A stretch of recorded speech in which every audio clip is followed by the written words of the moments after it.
प्रभु यीशु मसीह के नाम की महिमा हो।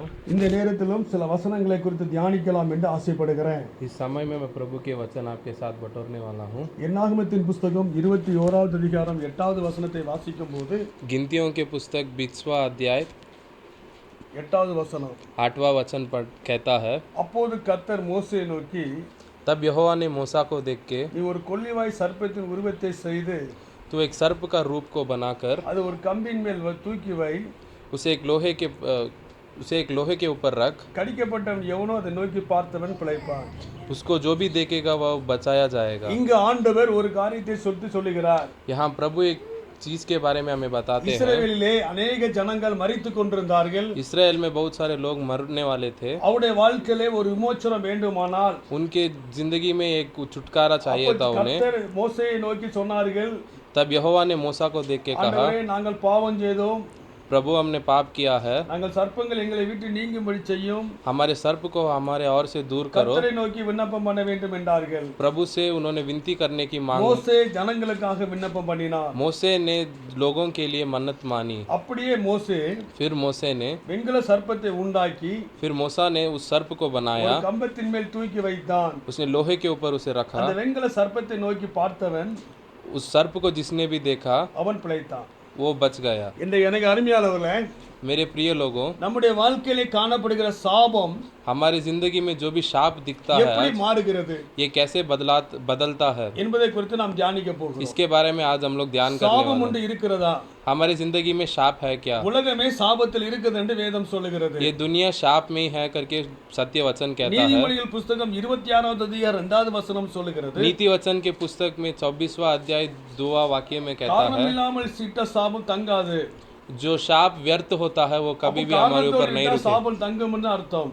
तो जो शाप व्यर्थ के साथ होता है वो तो रुकेगा ही। அடைக்கலான் குருவி அலைந்தது போலவும் जैसे पक्षी घूमती है தலைவலான் குருவி பறந்தது போலவும் वही पक्षी, காரணம் இல்லாமல் இட்ட சாபம் தங்காது. वैसे ही जो शाप व्यर्थ में होता है वो नहीं அப்போ காரணமா रुकता है। இட்ட சாபம் தங்கும். तो जो शाप व्यर्थ बिना व्यर्थ से हमारे ऊपर आता है वो तो உங்களுக்கு சொல்ல रुकेगा। புரியுதா? அப்போ காரணமா இட்ட சாபம் जो கட்டாயம் புரியும், கட்டாயம் வரும். तो जो शाप हम, அப்போ இந்த சாபத்திலிருந்து எப்படி பிழைப்பது? तो इस शाप से हम कैसे बच सकते हैं? இதிலே நான் ஒரு வசனத்தை குறித்து உங்களுக்கு அதிகமாய் நான் சொல்ல விரும்புகிறேன். इसमें मैं एक वचन आपको दोहराना ஆண்டவர் चाहता हूँ। வெண்கலத்து சர்ப்பத்தை பார்த்து செய்ய சொன்னார். प्रभु ने मूसा को सर्प को बनाने के लिए कहा। இது காரணம் என்ன? इसका कारण क्या है? வெண்கல சர்ப்பம் என்பது என்ன? इस सांप का अर्थ क्या है? வெண்கலத்துக்கு சரியான அர்த்தம் என்ன? लोहे का सही वाला अर्थ क्या है? அது நியாயம் தீர்க்கப்பட்டாச்சு. எல்லாரும் சொல்லுவோம், எப்படி ஆச்சு? நியாயம் தீர்க்கப்பட்டாச்சு. அப்போ வந்து ஜட்ஜ்மெண்ட் ஆயிட்டு. उसका न्याय हो गया है। அப்போ ஜட்ஜ்மெண்ட் ஆயிட்டுனா जब उसका न्याय हो गया है அவங்களுக்கு விடுதலை. तो उनको छुटकारा இப்போ मिला। நம்ம अनेक நேரத்துல பைபிள் அதிகமா படிக்கிறோம், हम समयों में बाइबल को ज्यादा पढ़ते हैं, ஆனா अनेक காரியங்கள் நம்முடைய வாழ்க்கை தெரியாம இருக்கிறோம். लेकिन हमारी जिंदगी में बहुत सारी चीज हम அப்போ बिना जाने நம்முடைய हैं। வாழ்க்கையில तो आज हमारे जिंदगी में இந்த வெண்கலம் எந்த இடத்துலலாம் வந்திருக்குது? तो ये पीतल कहाँ कहाँ पे है? இந்த வெண்கலத்தினால நமக்கு வாழ்க்கையில என்ன சொல்லப்பட்டிருக்கு? इसके द्वारा हमें क्या कहा गया है? நீங்க சிம்சோனுடைய வாழ்க்கையை பாத்தீங்கன்னா, जैसे आप सिमसोन के जिंदगी को देखने அந்த से, சிம்சோனுடைய வாழ்க்கையில सिमसोन के जिंदगी में பெலிஸ்தியர் சிம்சோனுக்கு நேராக வருகிறார்கள். फिलिस्तीय लोग सिमसोन के विरुद्ध आ रहे அப்ப हैं। பெலிஸ்தியர் सिमसोனை तब फिलिस्तियों ने सिमसोन को, வெண்கல செயினால் கட்டுகிறார்கள். उन्होंने उसे पीतल के वो बार से उसे बांध के रखा है। அப்போது அவன் சொல்லுகிறான், तब वह कहता है, ஆண்டவரே ஒரு விசை கூட நீர் இறங்கும். प्रभु आप मेरे ऊपर एक बार अपनी करुणा அப்போ करो। ஒரு விசை கூட இறங்கும் என்று சொல்லுகிறான். एक बार अपनी करुणा करने की அப்ப मांग। ஆண்டவர் तब प्रभु ने அவனுடைய கூட்டத்தை அவனுடைய செய்தியா கேட்டு उसकी विनती को सुना। அவனுக்காக ஒரு விசை கூட இறங்குகிறார். प्रभु ने उसके लिए एक बार ऊपर அப்போது से அவன் ஜெபித்த மாத்திரத்திலே तब जैसे ही उसने प्रार्थना की அவன் उसी அந்த समय மண்டபத்தை இடித்து போட்டான் என்று வேதம் उसने उस சொல்லுகிறது. मंडप को ही हिला डाला। அவன் உயிர்ல நாட்களை இருந்ததை காட்டிலும் उसके जितने भी दिन वो रहा அவன் பெலிஸ்தரை அதிகமாய் கொன்னான் என்று வேதம் சொல்லுகிறது. उसी ने पलिश्तियों को बहुत सारे मार அதுல से என்ன காரணம்? நான் சொல்ல வேண்டிய வசனம் என்ன தெரியுமா? इसका कारण क्या है ना, அதுல வெண்கலத்தின் செய்தினால் கட்டப்பட்டிருந்தான். वो पीतल के लंबों से वो बांधा गया அப்ப था। இன்னைக்கு நம்முடைய வாழ்க்கையில आज हमारे जिंदगी நம்ம में अनेक காரியங்களே பிரச்சனையோடு வாழ்ந்து கொண்டிருக்கிறோம்.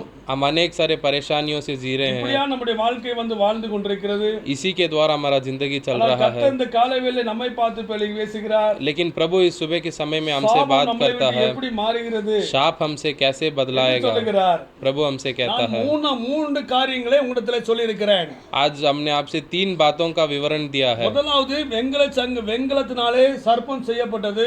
पहले वाला पीतल से जो सर्प बनाया அந்த गया, வெண்கலத்தை பார்க்க பிழைக்கப்பட்டான். जिसने भी उस पीतल का सर्प को देखो वो बचाया गया। இரண்டாவதாக दूसरा वाला, இவன் என்ன பண்ணினான், மோசேயுடைய காலத்துல मोसे के समय में வெண்கலம் சர்ப்பமானது पीतल का सर्प, அந்த சிம்சனுடைய நாட்களில सिमसोन के समयों में அந்த வெண்கல சங்கிலினால் கட்டப்பட்டிருந்தான். वो पीतल के बार से वो बांधा गया அவன் था। கர்த்தரை நோக்கி விண்ணப்பம் பண்ணினான். उसने प्रभु से கர்த்தர் विनती, அவனை விடுவித்தார். प्रभु ने उसे छुड़ाया। மூன்றாவதாக तीसरा वाला, மனாசா என்பவனை குறித்து பார்க்கலாம். हम मनेसा के बारे में இந்த देखें। மனாசா என்பவன் யார்? मनेसा कौन है? அவன் எசேக்கியா ராஜாவுடைய பையனாய் இருக்கிறார். वो एजेकिया राजा का पुत्र रहता है। வேதத்திலே சொல்லப்பட்ட ராஜாக்களிலே सत्य वचन में कहा गए राजाओं में இந்த से எசேக்கியா ராஜா குறித்து அதிகமாய் கர்த்தர் பேசியிருக்கிறார். प्रभु ने एजेकिया राजा के बारे में बहुत सारे என்ன बातें बोली காரணம் है। என்றால், इसका कारण क्या है? அவன் ஜெபித்த மாத்திரத்திலே उसकी प्रार्थना करते ही ஆண்டவர் அற்புதங்களை செய்கிறார். प्रभु ने अद्भुत कामों ஒரு किया है। சூரியனை ரிவர்ஸ்ல வர வைக்கிறார்.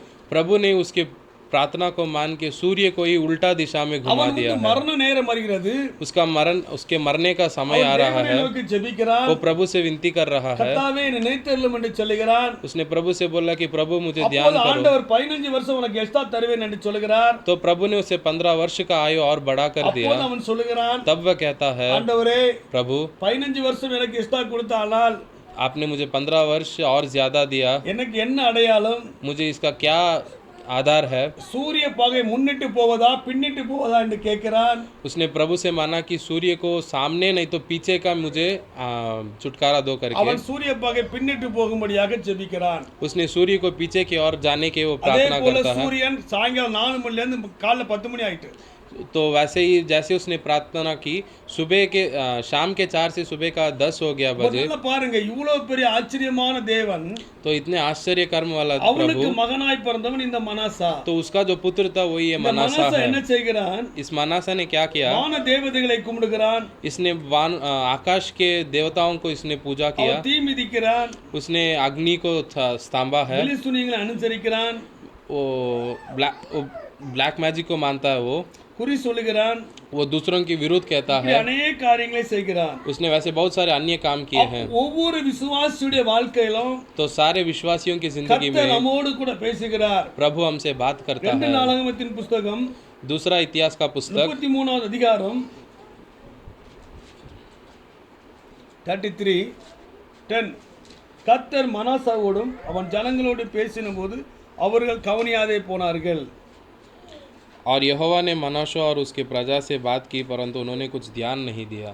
அப்ப இவங்களுடைய வாழ்க்கையில என்ன பாருங்க, तो इसकी जिंदगी में क्या அப்ப देखने से ஆண்டவர் அவனை பார்த்து சொல்றாரு, प्रभु ने उसको देखकर कहा, அவன் கவனிக்க மாட்டேங்கான். उसने उस प्रभु की बात को ध्यान नहीं 11வது दिया। வசனம் சொல்லுது, 11वां वचन कहता ஆகையால் है, கர்த்தர் तब यहोवा ने उन पर அசீரிய ராஜாவின் சேனாதிபதிகளை अशूर के सेनापतियों से அவர்களுக்கு வரப்பண்ணினார். चढ़ाई कराई அவர்கள் மனாசாவை और ये मनेशा को முட்செடிகளை பிடித்து नकले डालकर 2 வெண்கல சங்கிலியால் और पीतल के बेड़ियों அவனை பாபிலோனுக்கு கொண்டு போனார்கள். जकड़कर उसे बाबेल அவன் ले அப்படி गए। இப்ப நெருக்கப்படுகிற वो ऐसे दुर्घटना में फंसा है। தேவனாய் கர்த்தரை நோக்கி ஜெபித்தான். उसने प्रभु अपने यीशु से उसने विनती அவன் की। தேவனுக்கு முன்னாடி தன்னை தாழ்த்தினான். उसने प्रभु के सम्मुख अपने को झुकाया। தேவன் அவனை திரும்ப ராஜ்யத்தை கொடுத்தார். प्रभु ने फिर उसको अपना राज्य दे दिया। हालेलुया। அப்ப வெண்கலத்தை குறித்து நாம் 4 இடத்திலே तो பார்த்திருக்கிறோம். पीतल के बारे में हमने 4 जगहों में அந்த देखा है। வெண்கலம் சாபத்துக்கு அடையாளமாய் காணப்படுகிறது. तो वो पीतल शाप के जो आधार बनता है। இன்னைக்கு இயேசு கிறிஸ்து நமக்காக சாபமானார். आज भी प्रभु यीशु हमारे शापित हुआ। வேதம் சொல்லுகிறது,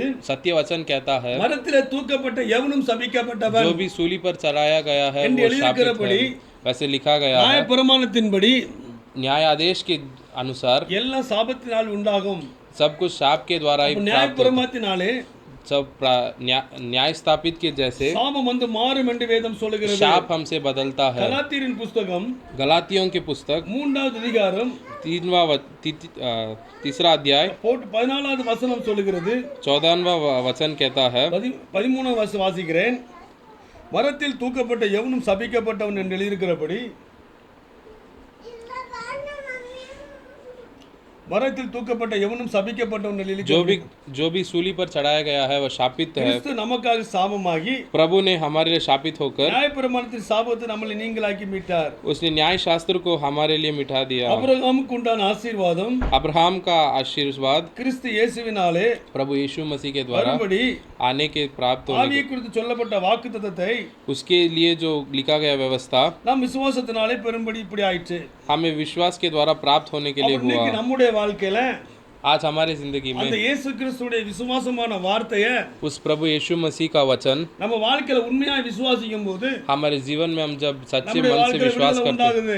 हमारे जिंदगी में அப்ப இந்த छुटकारा होता ஆண்டவர் है। வெண்கல சாபமானார் என்பதுக்கு என்ன அடையாளம்? प्रभु ने पीतल के बारों को उसने हमारे लिए, ஆண்டவர் சிலுவையில ரத்தம் சிந்தினார். प्रभु ने सूली पर हमारे लिए அந்த लहू चढ़ाया। ரத்தத்தினாலே उस लहू के द्वारा நம்முடைய வாழ்க்கையிலே हमारे जिंदगी में ஆண்டவர் நியாயப்பிரமாணத்தின் சாபத்திற்கு प्रभु ने हमारे न्याय शास्त्रों के நம்மை शापों को நீங்களாக்கி மீட்டுகிறார். हमको प्रभु ने बचाया है। ஆபிரகாமுக்கு உண்டான ஆசீர்வாதம் अब्राहम का आशीर्वाद கிறிஸ்து இயேசுவினாலே प्रभु यीशु मसीह के நம்முடைய द्वारा வாழ்க்கையில வருகிறது. हमारे जिंदगी में प्राप्त हालेलुया. होता है। அப்ப हालेलुया। சாபம் 4 விதமான காரியங்களிலே பழைய ஏற்பாட்டிலே நாம் பார்த்தோம். तो शाप 4 रीतियों में हमने पुरानी पुस्तक में இந்த देखा है। 4 இடத்துல வெண்கலம் என்று குறிப்பிட்டிருக்கிறது. इस चारों जगहों में पीतल का नाम उपयोग किया गया है। எலியாவுடைய நாட்களிலே एलिया के समय में வானம் வெண்கலம் போல காணப்பட்டது. आकाश पीतल के समान दिखाया இந்த गया। 4 இடத்துல வெண்கலம் எதை சொல்லுகிறது? तो इस चारों जगहों में पीतल किसका आधार அது है? நியாய தீர்ப்பை குறிக்கிறது. वो न्याय का ஒரு आधार நியாய है। தீர்ப்பு வரும்போது कोई जब न्याय आता அங்க है கிருபை வருகிறது. वहाँ प्रभु का நம்ம कृपा ஆண்டவரை आता है। நோக்கி பார்க்கும்போது जब हम प्रभु को देखते हैं, எந்த பிரச்சனையானாலும் जो भी समस्या हो, எந்த போராட்டமானாலும் जो भी कठिनाइयां हो, ஆண்டவர் प्रभु அந்த போராட்டத்தை उस क्रिया को ஆண்டவர் மாற்றுவதற்கு வல்லவராக இருக்கிறார். प्रभु हमसे वो उसे बदल सकता है। இந்த காலவேளையில इस सुबह के समय நம்முடைய में பொருளாதாரத்தில் நாம் நெருக்கப்படலாம், हमारे व्यापार में हम लोग धन के द्वारा हम நம்முடைய लोग வியாதியினால் கஷ்டப்படலாம், हमारे जो सुख है उसके द्वारा हम लोग, நம்முடைய வாழ்க்கையில் நிம்மதி இல்லாமல் இருக்கலாம். हमारी जिंदगी में असुख रह सकता நாம் है। இயேசுவை நோக்கி பார்க்க வேண்டும். लेकिन जब हम प्रभु को देखते அந்த हैं, இயேசுவை நோக்கி பார்க்கும்போது जब हम प्रभु को देखते हैं, நம்முடைய வாழ்க்கையில் ஆசீர்வாதம் வருகிறது. हमारे जिंदगी में आशीष आती இன்னைக்கு है। நிறைய தேவ பிள்ளைகள் சொல்லுகிறார்கள், आज बहुत से प्रभु के दासों எங்களுடைய कहते வாழ்க்கையில हैं, हमारे जीवन में அநேக நேரங்களிலே अनेक समय में எங்களுடைய வாழ்க்கையில हमारे जिंदगी में ஆசீர்வாதம் இல்லை, हमारे जिंदगी में நாங்க ரொம்ப आशीर्वाद नहीं है। கஷ்டப்படுகிறோம், हम बहुत कष्ट में நிறைய हैं, பிரச்சனையா இருக்குது, हमें बहुत कठिनाइयां எங்களுடைய हैं, வாழ்க்கையில போராட்டமா இருக்குது, हमारी जिंदगी में बहुत कठिनाइयां என்ன आ रही செய்வது है, हम क्या करें என்று சொல்லுகிறார்கள். ऐसे पूछते हैं। ஆனால் இயேசு கிறிஸ்துவை लेकिन प्रभु यीशु मसीह को உண்மையாய் விசுவாசித்து जो सच्चा मन से विश्वास करता है, நம்முடைய வாழ்க்கையில நாம் ஜெபிக்கும் போது हमारे जिंदगी में जब हम प्रार्थना करते हैं, ஆண்டவர் நமக்கு அற்புதங்களை செய்கிறார். प्रभु हमको अद्भुत काम करता 2 है। கொரிந்தியர் 5:17 இப்படி சொல்லுகிறது. दूसरा कोरिन्थियर 2:5 ऐसा कहता है, இப்படி இருக்க ஒருவன் கிறிஸ்துவுக்குள் இருந்தால் புது சிருஷ்டியாக இருக்கிறான், பழையவன் என்ன ஒளிந்தன. और यदि किसी ने उदास किया हो ना मुझे नहीं वरन कि उसके साथ बहुत बड़ाई खड़ाई ना करूं। அப்ப இன்னைக்கு நம்முடைய வாழ்க்கையில आज हमारे நம்ம जिंदगी में கிறிஸ்துவுக்குள்ள இருக்கிறோமா? हम प्रभु के अंदर है क्या? பழையதா ஒளிந்து போனதா? हमारे अंदर वाले जो पुराने நிறைய बुराई थी, ரட்சிக்கப்பட்டேன்னு சொல்லுவாங்க, बहुत सारे लोग कहते हैं कि मैं ஆனா तो, பழைய காரியங்களை விட மாட்டாங்க. लेकिन बहुत सारे पुराने कामों को அவ छोड़ते பழைய नहीं, காரியங்களை குறித்து பேசிட்டு இருப்பாங்க. वो पुराने चीजों के बारे में ஆனா बात ஆண்டவர் करते சொல்றாரு, हैं। लेकिन प्रभु कहता है எல்லா பழையவன ஒளிந்து போயின, सारे पुराने बुरे दुष्ट काम கிறிஸ்துவுக்கு मिट எல்லாம் गए, புதிதாயின. प्रभु के अंदर सब नया हो இன்னைக்கு गया। நம்முடைய வாழ்க்கையில लेकिन आज हमारी जिंदगी பழசு में நம்மளை விட்டு போகவே இல்லை. पुरानी चीजें हमसे नहीं எப்படி निकला। கவலைப்படுறான்? हम लोग व्यर्थ எனக்கு வாழ்க்கையில ஒண்ணும் இல்ல, हमारी जिंदगी में நான் कुछ அங்க नहीं है, இருக்கும்போது நல்லா இருந்தேன், मैं उधर जब था मैं நான் ठीक அப்படியா था, காணப்பட்டேன், मैं वैसा था, என் குடும்பம் என்னன்னு தெரியுமா, मेरे परिवार ऐसा என்னுடைய था, வாழ்க்கை எவ்வளவு தெரியுமா, मेरी जिंदगी में ऐसे என் था, பரம்பரை என்னன்னு தெரியுமா, मेरे परंपरा ऐसा था, எல்லா காரியங்களும் உங்களுக்கு தெரியுமா, मेरी जिंदगी साहब। இப்படியாய் சொல்லிக் கொண்டிருக்கிறது. हम लोग ऐसे कहते रहते हैं, வேதம் சொல்லுகிறது, लेकिन वचन कहता है பழையவன எல்லாம் ஒளிந்தன. पुराने सारे कामों मिट அப்ப गए। இயேசு கிறிஸ்துவிடத்துல வரும்போது तो जब प्रभु यीशु मसीह के पास हम लोग நம்ம आते அவரையே हैं, நோக்கி பார்க்கும்போது जब हम उसकी और दृष्टि करते हैं, அவர் நம்முடைய வாழ்க்கையிலே, वह हमारे जिंदगी में, அவர் நம்முடைய வாழ்க்கையில் அற்புதங்களை செய்வதற்கு வல்லவராய் वह இருக்கிறார். हमारी जिंदगी में अद्भुत काम करने के लिए அப்ப शक्ति वाला நம்முடைய है। வாழ்க்கையில वह हमारी जिंदगी में பழைய காரியங்கள் எதுவா இருந்தாலும் पुराने काम में जो भी हो, அது எல்லாத்தையும் ஆண்டவர் சமூகத்துல, उस सब को प्रभु के सम्मुख में, ஆண்டவரே प्रभु என் வாழ்க்கையில நீங்க மாத்தி போடுங்க मेरी जिंदगी को आप बदल कर डालो। அப்படின்னு சொல்லி ஆண்டவர் நோக்கி பார்க்கும்போது जब हम प्रभु को देखते हैं, ஆண்டவர் அற்புதங்களை செய்கிறார். प्रभु हमका अद्भुत 2 करता है। கொரிந்தியர் புஸ்தகம் 4:16 சொல்லுகிறது, दूसरा कोरिन्थियन 4:16 वचन कहता है, ஆனபடியினா इसके लिए நாங்கள் சோர்ந்து போகிறதில்லை, हम हिव्य नहीं छोड़ते, எங்கள் புறம்பான மனுஷன் அழிந்து यदि हमारा बाहरी मनुष्यत्व உள்ளான मनुष्यன் नाश भी होता जाता, நாளுக்கு நாள் புதிதாக்கப்படுகிறார். तो भी हमारे அப்ப भीतर, நம்முடைய வாழ்க்கையிலே तो हमारे जीवन में கிறிஸ்துவுக்குள் வந்து இத்தனை வருஷம் ஆயிருக்கு. हम मसीह में आके इतने साल हो गए எந்த हैं, வாழ்க்கையில ஆசீர்வாதம் பெற்றிருக்கோம், हम किस रीति में हम लोग आशीर्वाद पाए, என்னெல்லாம் பெற்றிருக்கோம், हमने क्या क्या प्रभु से நம்முடைய पाया வாழ்க்கை है, எதெல்லாம் மாத்தி இருக்குது. हमारी जिंदगी में क्या क्या बदला। கிறிஸ்துவை நோக்கி பார்க்கும்போது, तो जब हम प्रभु को देखते हैं, அவரையே நோக்கி பார்க்கும்போது जब हम उसी को देखते हैं, நம்ம பழைய காரியத்தை எல்லாவற்றையும் விட்டுவிட வேண்டும். हमारे सारे पुराने बुरे कामों को பழைய छोड़ना காரியத்தை है। வைத்து விட்டு हम पुराने कामों को छोड़ के அப்ப இயேசுவை நோக்கி பார்க்கும்போது जब हम प्रभु को देखते हैं, நிறைய வாழ்க்கை அற்புதம் இல்லை. हमारे जिंदगी அப்ப में நியாயப்பிரமாணத்துக்கு சாபலாக்கி மீட்க கர்த்தர் जैसे प्रभु ने न्याय व्यवस्था को हमारे लिए बदलाया, நம்முடைய வாழ்க்கையிலே वह हमारे जिंदगी में பழையன எல்லாம் ஒளிந்தன, सारे बुरे कामों को எல்லாம் मिटाता புதிதாயின. है, सब नया बनाता புதிதான है। இதயத்தோடு इस नए दिल को, அந்த சிலுவை நோக்கி பார்க்கும்போது, उस सूली को देख के, ஆண்டவர் சமூகத்தில் வார்த்தையின்படி வாழும்போது प्रभु के सम्मुख में उसके वचन के ஆண்டவர் अनुसार நம்மை जीने से விடுதலை கொடுக்கிறார். प्रभु हमको विश्वास देता है। வேதம் சொல்லுகிறது, वचन कहता है, 1 யோவான் पहला यूहान 2:5 சொல்லுகிறது, 2:5 कहता है, என் வசனத்தை கைக்கொண்டதிலே जो मेरे वचन को मानता है மெய்யான அன்பு பரிபூர்ணப்பட்டிருக்கும். उसके पास मेरा प्यार रहता है। இன்னைக்கு நம்முடைய வாழ்க்கையிலே आज हमारी जिंदगी में இயேசு கிறிஸ்துவுடைய அன்புல, प्रभु यीशु मसीह के प्यार में, அப்ப நம்முடைய வாழ்க்கையில அன்புல பரிபூர்ணப்பட வேண்டும். तो हमारे जीवन में प्रभु के साथ அவருடைய हमारा வசனத்தை प्रेम बना रहना। கைக்கொண்டதிலே उसका वचन जो मानता है, தேவ அன்பு प्रभु का प्रेम மெய்யாவே பரிபூர்ணப்பட்டிருக்கும். उसके पास सदा और स्थिर रहता है। நாம் அவருக்குள் இருக்கிறோம் என்பதை हम उसमें हैं करके அதனாலே அறிந்திருக்கிறோம். इसके द्वारा हम அப்ப जानते நீ हैं। கிறிஸ்துவுக்குள்ள இருக்கும்போது तो आज जब हम प्रभु में रहते கிறிஸ்துவுடைய வசனத்தை கைப்பற்றணும். हैं, आपको प्रभु का वचन मानना पड़ता है। உன் தாத்தா பாட்டி சொன்ன கதையை பார்க்க கூடாது, आपके परंपरा ने जो बोला उसे नहीं உங்க देखना ஊர் है, கதையை கேட்க கூடாது, अपने गांव की समस्याओं को नहीं, ஞானிகளுடைய பேச்சை கேட்க கூடாது, ज्ञानियों के बातों से नहीं, அறிவாளியுடைய பேச்சுகளை கேட்க கூடாது. ज्योतिषियों के बातों से இந்த नहीं। சத்திய வசனம் எது சொல்லுதோ जो ये सत्य वचन कहता है, அந்த வசனத்துக்கு நீங்க கீழ்ப்படியணும். उसी वचन को मानना है, அந்த वचனத்துக்கு உங்க வாழ்க்கையை ஒப்பு கொடுக்கணும். उसी वचन को तुम्हारे அப்ப जीवन में समर्पण வசனத்தினால करना உங்க है, வாழ்க்கையை வாழணும். उसी वचन के द्वारा अपने जीवन அப்போ गुजारना போது है। நாம் அவருக்குள் இருக்கும்போது तब जब हम उसमें हैं, அவருடைய அன்பு பரிபூர்ணப்பட்டிருக்கும். उसका प्रेम हमें இயேசு परिपूर्ण கிறிஸ்துவுடைய रहेगा। அன்பு என்னன்னா, तो प्रभु यीशु का प्यार क्या है, ஒரு கதை சொல்ல விரும்புறேன். इसके लिए मैं आपको कुछ बताना ஒரு चाहता हूँ। 3 பேர் ட்ரெயின் ஏற போனா, 3 लोग ट्रेन चढ़ने के लिए जाते हैं। அந்த வண்டி கிளம்பி விட்டது. ट्रेन निकल गया है, காலையில ஒரு ட்ரெயின், सुबह एक गाड़ी, சாயங்காலம் ஒரு ட்ரெயின். शाम में एक गाड़ी। ஒரு குண்டா உள்ளவன் ட்ரெயின்ல இருந்தான். जो एक मोटा था वो उस ट्रेन पे बैठा था। இவங்க 3 பேரும் ஓடி வராங்க. ये 3 लोग भाग के आते அந்த हैं। குண்டா உள்ளவன் இறங்குனா, वो जो मोटा था वो ट्रेन से उतरा, அந்த ஒல்லியா இருந்தவன் தூக்கி ட்ரெயின்ல விட்டுட்டான். जो पतला था उसे उसने लेके अंदर வண்டி डाल दिया। கிளம்பிட்டு ट्रेन गाड़ी निकल மூச்சை गया। முட்டுறான். अभी इसका जान जा रहा है। அப்ப அந்த குண்டா உள்ளவன் கேட்டான், तो इसने पूछा, உன்னை கஷ்டப்பட்டு தூக்கி மேல விட்டானே, तो मैंने तेरे को इतना कष्ट से मैंने तुझे நீ अंदर எனக்கு बिठा, நன்றின்னு சொல்ல மாட்டியான்னு கேட்டான். तूने मुझे धन्यवाद नहीं कहा। அப்ப அவன் சொன்னான், तो उसने कहा, ஐயா நான் ட்ரெயின் ஏற வந்தவன்ல, प्रभु मैं गाड़ी चढ़ने के लिए नहीं நான் आया था, ஏத்தி விட வந்தவன்யான்னு சொன்னான். मैं उसे छोड़ने के लिए आया அப்ப था। பாருங்க, இன்னைக்கு நிறையவுடைய வாழ்க்கையில तो देखो, நம் கர்த்தருக்குன்னு வாழ்றோம், हम प्रभु के लिए जीते हैं, ஆண்டவருக்குன்னு வாழ்ந்துட்டு இருக்கோம், प्रभु के लिए ही जी रहे हैं, எல்லாம் சொல்றோம். सब कहते ஆனா हैं, அவர் சொல்லுகிறபடி வாழ்வதில்லை. लेकिन जैसा वो कहता है वैसा नहीं रहते। அதனாலதான் ஆசீர்வாதத்தை பெற முடியாம இருக்கோம். इसी का कारण है हम அவர் आशीर्वाद से சொல்லும்படி दूर हैं। வாழும்போது जैसा वो कहता है वैसा हम நம்முடைய रहने வாழ்க்கை से ஆசீர்வாதமா இருக்கும். हमारा जीवन அப்ப आशीर्वाद அவருடைய रहेगा। வசனத்தை கை கொள்ளும் போது जब हम प्रभु का वचन मानते हैं, ஆண்டவருடைய அன்பு प्रभु का प्रेम நம்முடைய வாழ்க்கையில हमारे जीवन में பரிபூர்ணப்படும் என்று சொல்லப்பட்டிருக்கு. सदा स्थिर रहेगा। அவருடைய அன்பை குறித்து நீங்க நல்லா பார்க்கும்போது आप जैसे उसके प्रेम में देखते हैं, அவருடைய அன்பு என்ன சொல்லுகிறது? उसका प्रेम क्या कहता அவருடைய है, அன்பு பெரிய காரியங்களை செய்கிறது. उसका प्रेम बड़े कामों करता है। 1 யோவான் पहला யோहान 4:12 சொல்லுகிறது, 14वां वचन कहता है, தேவனை ஒருவனும் ஒருபோதும் கண்டதில்லை, प्रभु को किसी ने भी किसी वक्त नहीं देखा। நாம் ஒருவரிடத்தில் ஒரு அன்பு கூர்ந்தால் जैसे हम एक दूसरे से प्यार करते हैं, தேவன் நமக்குள் வைத்திருக்கிறார், प्रभु ने हम में, அவருடைய அன்பு நமக்குள் பூர்ணப்படும். और उसका प्रेम हम में सदा हो அப்ப गया है। முதல்ல நீங்க என்ன பண்ண காணப்படணும்? तो पहले हमें क्या करना है, பிரித்தி ஆண்டவர் மேல அன்பு காணப்பட வேண்டும். पहले प्रभु के ऊपर हमें प्रेम होना அப்ப चाहिए। நீங்க ஆண்டவர் மீது அன்பு செலுத்தும் போது जब हम प्रभु के ऊपर प्रेम करते हैं, உங்களுடைய வாழ்க்கையில तब हमारे जीवन में, ஆண்டவர் अनेक அற்புதங்களை செய்கிறார். हमारे जीवन में बहुत सारे अद्भुत அப்ப काम करता அன்பு है। வந்து நம்முடைய வாழ்க்கையில கட்டாயம் காணப்படணும். लेकिन हमारे जिंदगी में प्रेम का बहुत महत्व है। இன்னைக்கு நிறைய பேர் வாழ்க்கையில அன்பு இல்ல. हमारे आज के बहुत सारे जीवन में हमारे में प्रेम அப்ப नहीं அந்த है, அன்பு நம்முடைய வாழ்க்கையில காணப்படும் போது लेकिन वो प्रेम जब हमारी जिंदगी में दिखता ஆண்டவர் है, நம்முடைய வாழ்க்கையில நிலைத்திருக்கிறவராய் இருக்கிறார். तो प्रभु हमारे साथ रहने वाला है। முதலாவதாக तो पहले அவருக்குள் நிலைத்திருக்கிறோம் என்று சொன்னால் जब हम उसके अंदर है, அந்த அன்பு நமக்குள்ளே காணப்பட வேண்டும். उस प्रेम हमें दिखना அந்த அன்பு चाहिए। நம்முடைய வாழ்க்கையில வரும்போது जब वो प्रेम हमें दिखता है, அப்ப நீங்கள் ஆண்டவரை அன்பு கூறுங்கள் என்று சொல்லுகிறோம். जैसे हम कहते हैं कि तुम प्रभु में प्रेम அவருடைய करो, வசனத்தை கைக்கொள்ளும் போது तो जब हम प्रभु का वचन मानते हैं அந்த வசனம் அவர்களை காப்பாற்றும். तो वचन हमें எல்லாரும் बचाएगा। திருப்பிக் கொள்ளலாம். சங்கீதம் 34:19 வாசிக்கலாம். भजन संगीत 34:19 என்ன சொல்லுகிறது? நீதிமான்களுக்கு வரும் துன்பம் அநேகமாயிருக்கும், எல்லாவற்றிலும் நின்று கர்த்தர் அவனை காப்பாற்றுகிறார்.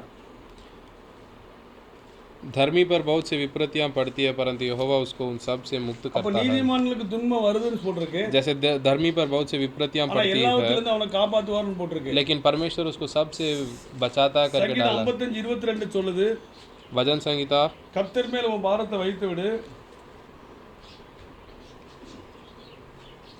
उसने अपने मेल रखने वालों पर भी हाथ छोड़ा और उसने अपने वचा को तोड़ दिया। அதுல என்ன போட்டிருக்கு? इसमें क्या डाला है? நீதிமானை ஒரு பொழுதும் தள்ளாட விட மாட்டார். प्रभु धर्मी को कभी भी अस्थिर நம்ம रहने ஒரு के लिए नहीं பாகத்தை மட்டும் छोड़ता। வாசிக்கிறோம். हम पहले एक भाग को पढ़ते हैं। அப்ப நீதிமான் யாரு?